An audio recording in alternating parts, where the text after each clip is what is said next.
బాగున్నారా? మీ మానసిక ప్రపంచంలో వాతావరణం ఎలా ఉందేమిటి? అనిశ్చితం, అభద్రత, ఏదో వెదుకుతున్నట్లు, చీకటిలో అది వెదికినా దొరకనట్లు నిరుత్సాహం, నిస్పృహ, నిరాశ కలుగుతున్నాయా? వెనకటికి ఒక గుడ్డివాడు చీకటి గదిలో నల్లపిల్లి కోసం వెతికాడట. సోదరుడా, సోదరి, భయపడకు. దేవుడు నిన్నెంతో ప్రేమిస్తున్నాడు. నీవంటే ఆయనకు ఎంతో శ్రద్ధ. చింత, ఆందోళన, సమస్యలను గురించిన కలవరం నీకెందుకు? 3 చిట్కాలున్నాయి. హెబ్రీ పత్రిక 4వ అధ్యాయం 16వ వచనం, 10వ అధ్యాయం 35వ వచనం, 13వ అధ్యాయం 6వ వచనం.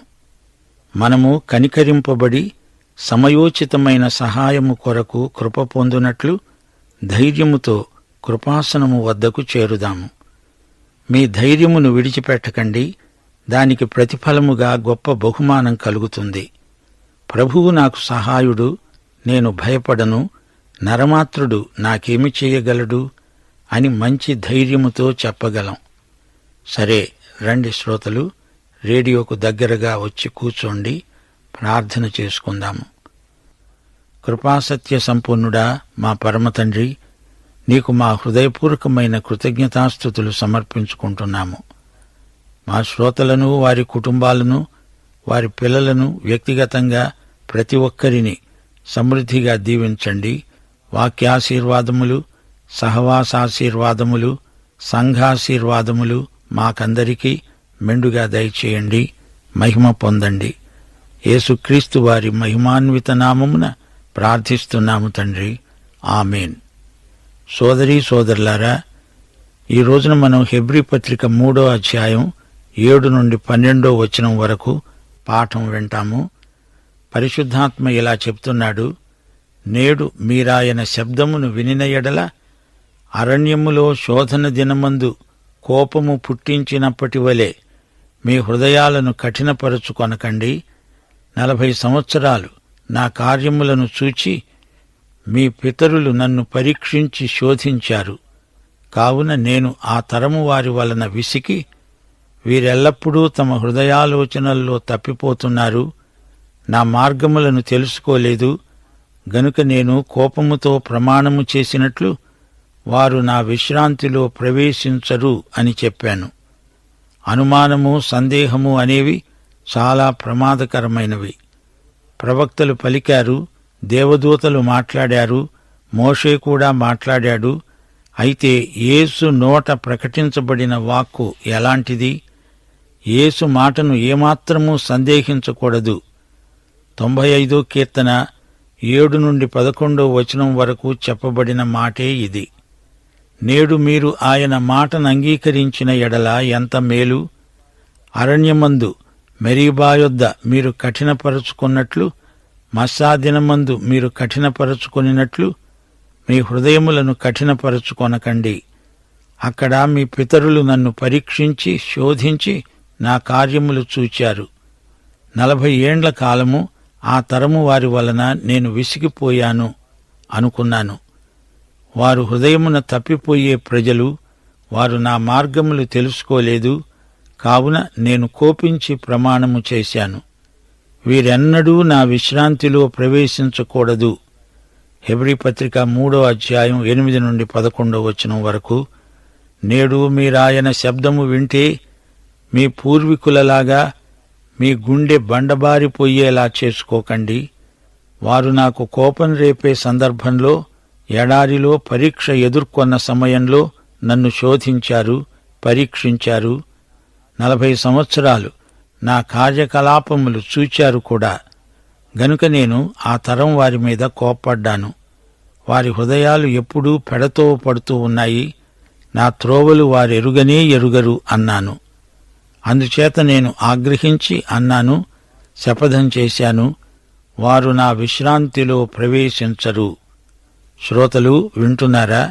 కీర్తనల గ్రంథంలోని ప్రతి కీర్తనలో క్రీస్తు కనపడతాడు. 95వ కీర్తనలో యేసుక్రీస్తు ఉన్నాడు. హెబ్రీ పత్రిక 3వ అధ్యాయంలోని మాటలు అచ్చం 95వ కీర్తనలోని మాటలే. కీర్తనలోని వాక్యానికి హెబ్రీ పత్రికలో వ్యాఖ్యానమున్నది. ఇశ్రాయేలు మనకు చరిత్రాత్మకమైన మాదిరి. ఈజిప్టులో నుండి బయటికి వచ్చిన ఇశ్రాయేలు జాతి ఆ తరం దేవుణ్ణి అనుమానించారు. వారి సంశయానికి ఫలితంగా ఆ తరం కనానులో ప్రవేశించలేదు. వారు నా విశ్రాంతిలో ప్రవేశింపరు అని దేవుడు ఖండితంగా చెప్పాడు. విశ్రాంతి అనే మాటను హెబ్రీ పత్రికలో ప్రత్యేకంగా గుర్తించండి. హెబ్రీ పత్రిక 3-4 అధ్యాయాలలో విశ్రాంతి అనే ఈ మాట 12 సార్లు వస్తుంది. విశ్రాంతి అనే మాటకు పలు విధాలైన బైబిల్ అర్థాలున్నాయి. రక్షణ ఒక విశ్రాంతి. మత్తయి 11వ అధ్యాయం 28వ వచనంలో ప్రభువు పిలుపు, ప్రయాసపడి భారము మోసే సమస్త ప్రజలారా నా వద్దకు రండి, నేను మీకు విశ్రాంతి కలుగచేస్తాను.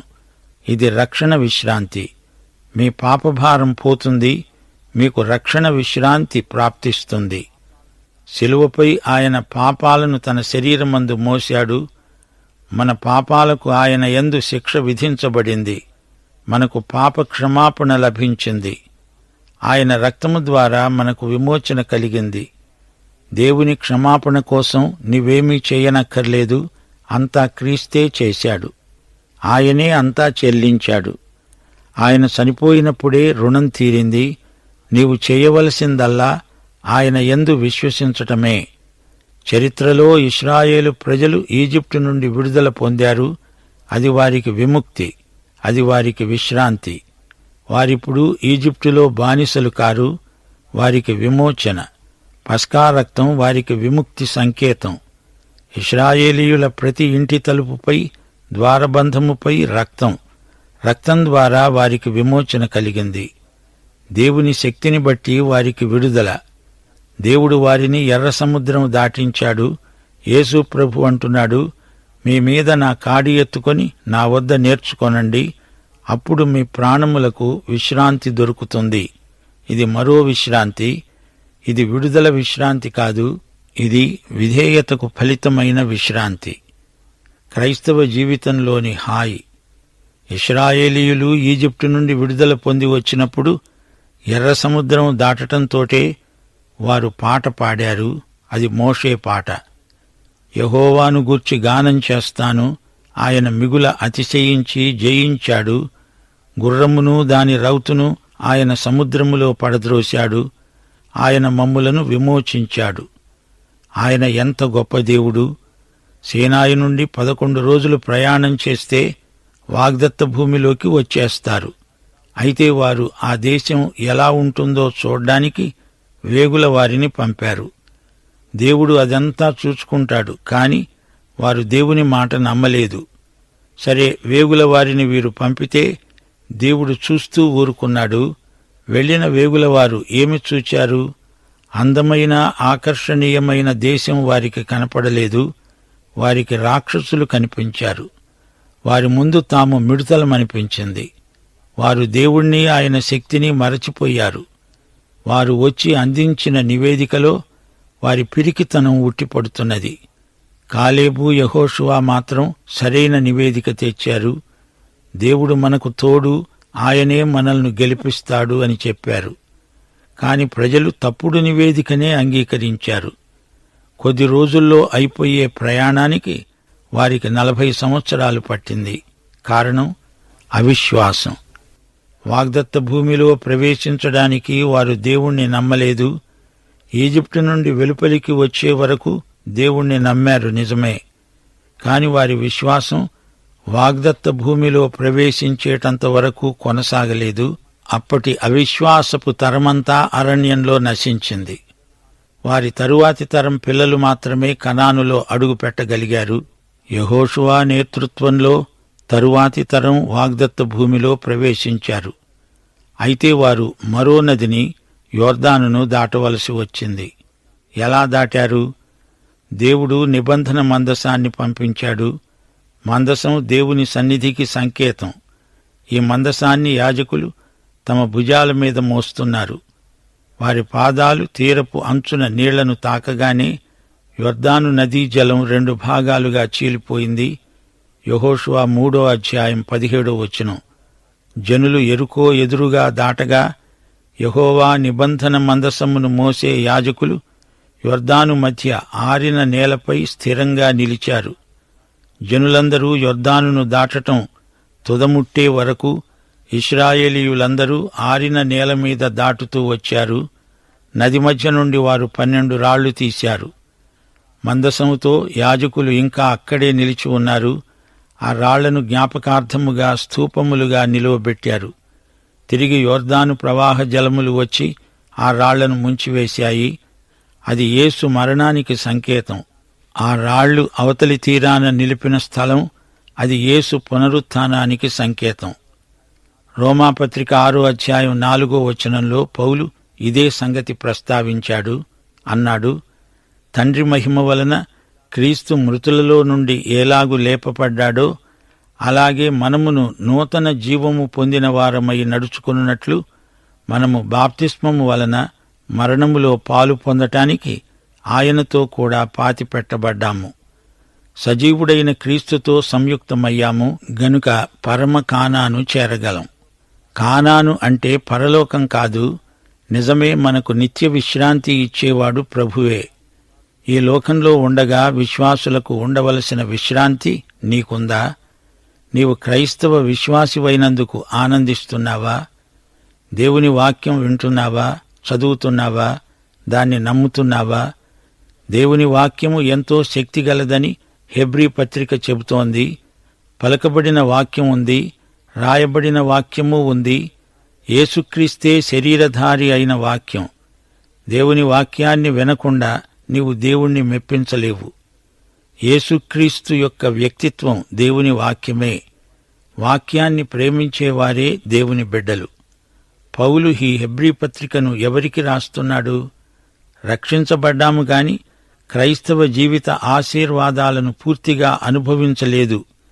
అలాంటి వారికి ఇది రాయబడింది. వీరు దేవుణ్ణి, దేవుని మాటను సందేహిస్తున్నారు, పూర్తిగా నమ్మలేకపోతున్నారు.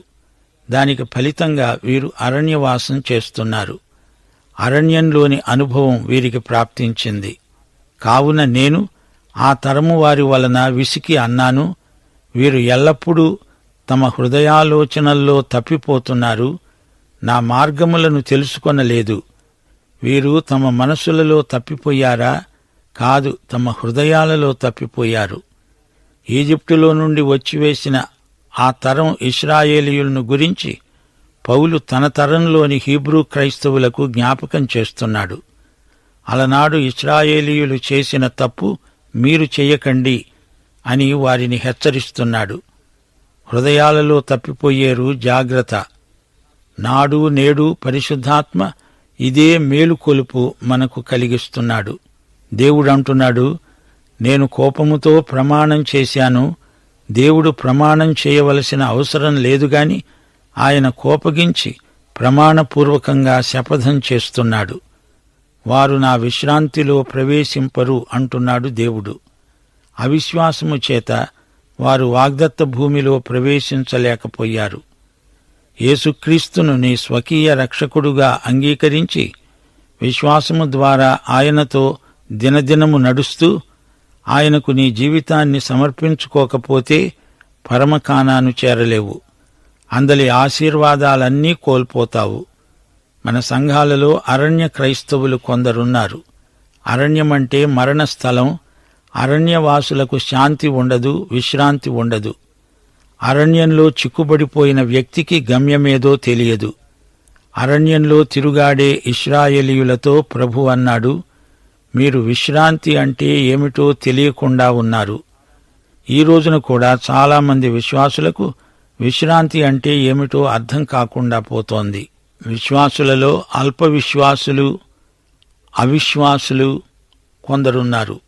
అందుచేత వీరు విశ్రాంతిలో ప్రవేశింపలేరు. 12 సహోదరులారా, జీవము గల దేవుణ్ణి విడిచిపోవునట్టి విశ్వాసము లేని దుష్టహృదయము మీలో ఎవనియందైనా ఒకవేళ ఉంటుందేమో అని జాగ్రత్తగా చూచుకోండి. ఈ వచనం విశ్వాసులకు కూడా వర్తిస్తుంది. దేవుడు వారి పాపాన్ని బట్టి కోపగిస్తున్నాడు. ఇంతకు వీరి పాపమేమిటి? హత్యనా, దొంగతనమా, అబద్ధమా? ఇవేవీ కావు. వారు దేవుణ్ణి నమ్మలేదు, అనుమానించారు. అదే వారి పాపం. సోదరీ సోదరులారా, వింటున్నారా? పాత నిబంధన లేఖనాలను కొత్త నిబంధన కాలానికి పౌలు ఏ విధంగా అన్వయించాడో గమనించండి.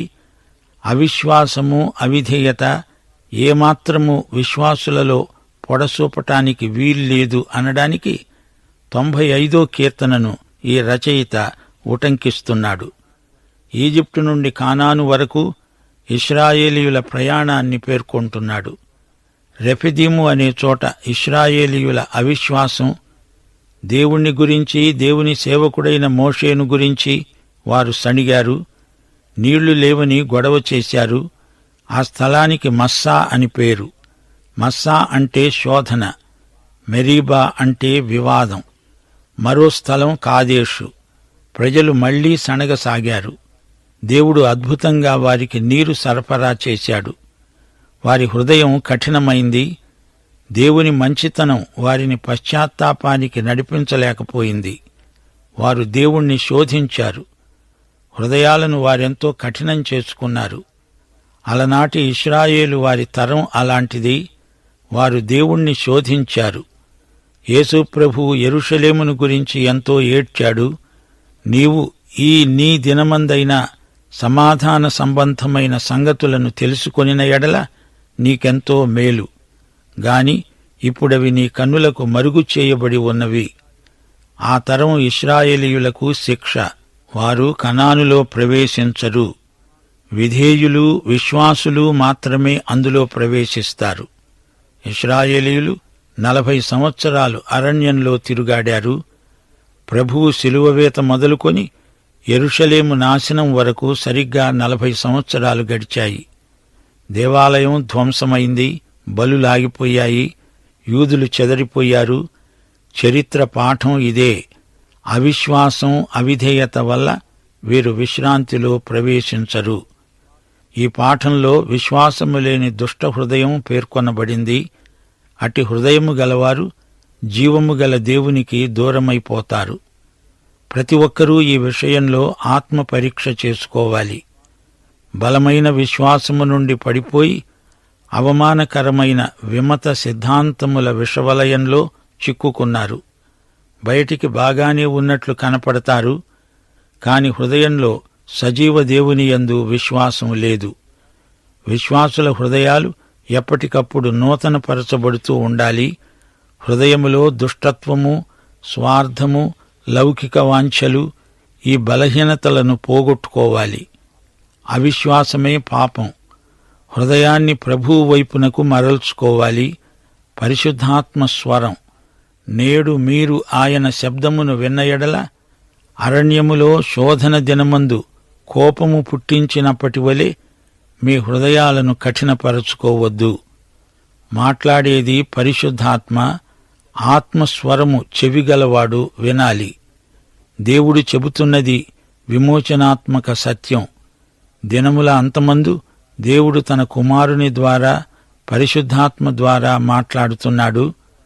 2 కొరింథీ 5వ అధ్యాయం 20వ వచనం పౌలంటున్నాడు, దేవుడు మా ద్వారా వేడుకొన్నట్లు మేము క్రీస్తుకు రాయబారులమై దేవునితో సమాధానపడండని క్రీస్తు పక్షముగా మిమ్మును బతిమాలుకుంటున్నాము. దైవస్వరం చెవులున్న ప్రతి ఒక్కరికి సర్వకాల సర్వావస్థల్లో వినబడుతూనే ఉంటుంది. దేవుని స్వరమును నిర్లక్ష్యం చేయకూడదు. ఆయన ఆజ్ఞలను సత్వరమే శిరసావహించాలి. ఎప్పుడు వినాలి? నేడు మీరాయన స్వరం వినాల్సిన సమయం. రేపు ఏమి సంభవిస్తుందో మీకు తెలియదు. మీ జీవమేపాటిది? మీరు కొంతసేపు కనపడి అంతలో మాయమైపోయే ఆవిరి వంటివారే.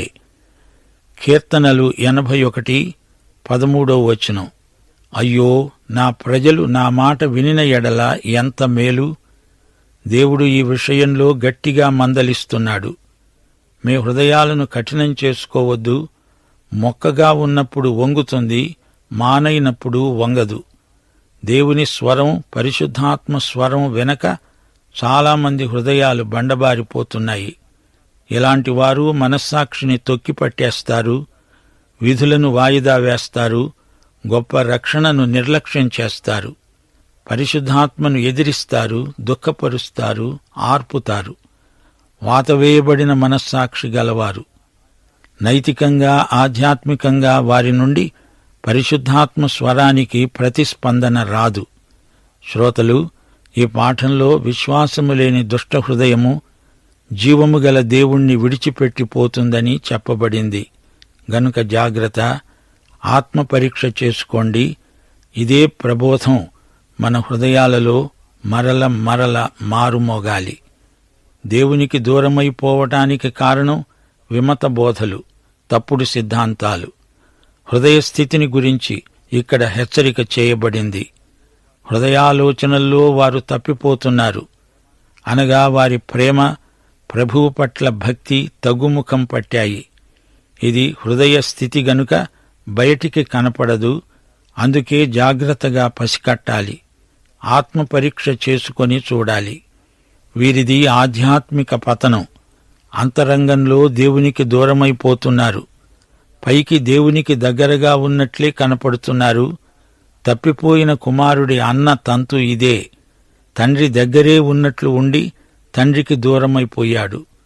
హృదయ భ్రష్టుడు. ఇది నైతిక భ్రష్టత్వం. హృదయం దేవునికి దూరంగా ఎక్కడో అరణ్యంలో తిరుగాడుతోంది.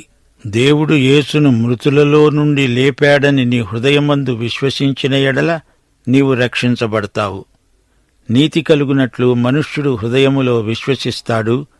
విశ్వాసహీనమైన దుష్ట హృదయం ఎప్పటికైనా ప్రమాదమే, విషాదమే.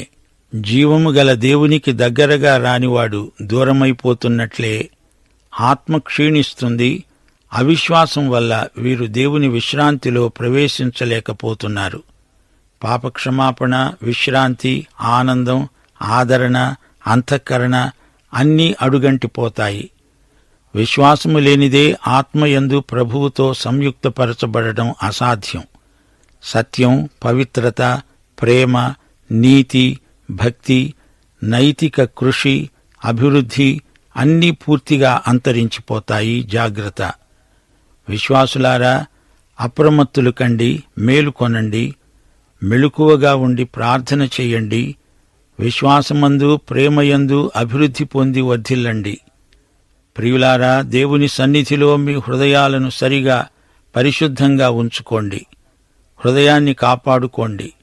సామెతలు 4వ అధ్యాయం 23వ వచనంతో ఈ పాఠం ముగిస్తాము. నీ హృదయములో నుండి జీవధారలు బయలుదేరుతాయి. కాబట్టి అన్నిటికంటే ముఖ్యముగా నీ హృదయాన్ని భద్రంగా కాపాడుకో. పాఠం ఇంతటితో సమాప్తం. ప్రభు అయిన యేసుక్రీస్తు వారి కృప, తండ్రి అయిన దేవుని ప్రేమ, పరిశుద్ధాత్మ యొక్క అన్యోన్య సహవాసము మనకందరికీ సదాకాలము తోడై ఉండునుగాక. ఆమేన్.